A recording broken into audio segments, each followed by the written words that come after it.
The president said he's just getting started while celebrating his first 100 days in office. As national correspondent Matt Galko reports, while the administration forges ahead with its agenda, it's still blaming former President Joe Biden for bad news. We've just gotten started. You haven't even seen anything yet. It's all just kicking in. Donald Trump is adamant his policies are working as his administration focuses on the next 100 days and beyond. He blamed the chaotic stock market and news that the country's GDP shrunk during the first 3 months of the year on his predecessor. That's Biden.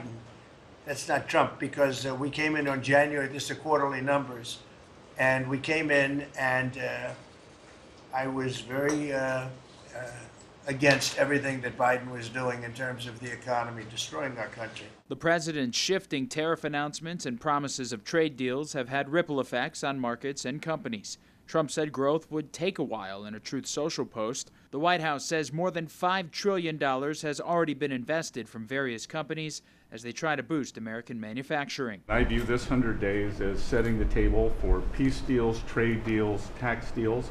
So the next 100 days will be harvesting. Tariff turmoil has inspired at least a few Senate Republicans to push back. Rand Paul is backing a resolution that would end the emergency, giving the president the power to institute across-the-board tariffs. Emergencies are not a good way to run a country. You need the separation of powers and the checks and balances to ensure freedom. The president has vowed to veto it, and the House likely won't ever take it up. I think the executive has a broad array of authority that's been recognized over the years. If it gets close to where the imbalance is there, then we would step in. Democrats see a lane as economic fears linger with voters. The reckless economic policies of Donald Trump and House Republicans are driving us toward a recession.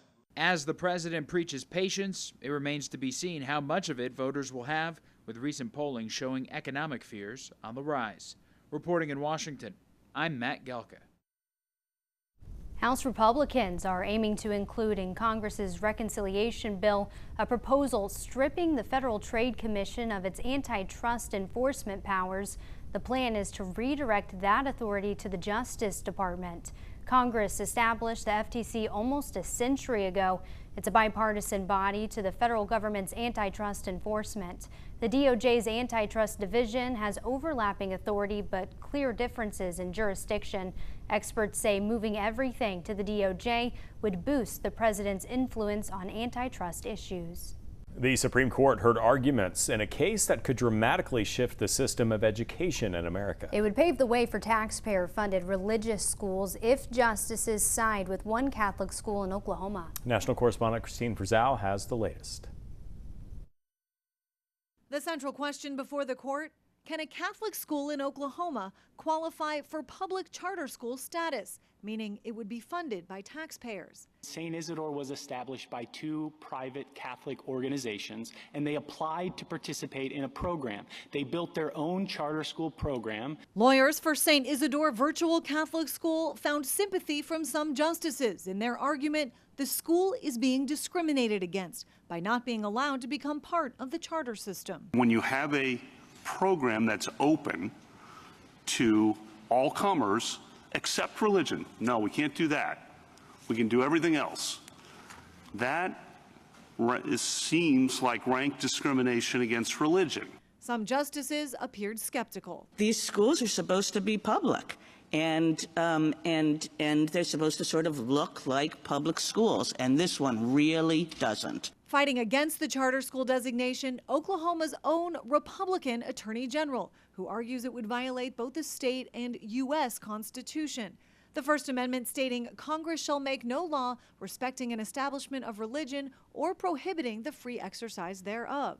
Under curriculum in the St. Isidore Student Handbook, it states the traditions and teachings of the Catholic Church and the virtue of Christian living permeate the school day. Charter schools are public schools. So what we're talking about here is the nation's first religious public school, and that would be a sea change in our democracy. But both sides seem to agree if the court sides with the school, there will be an explosion in taxpayer-funded religious schools, since 45 states plus Washington, D.C.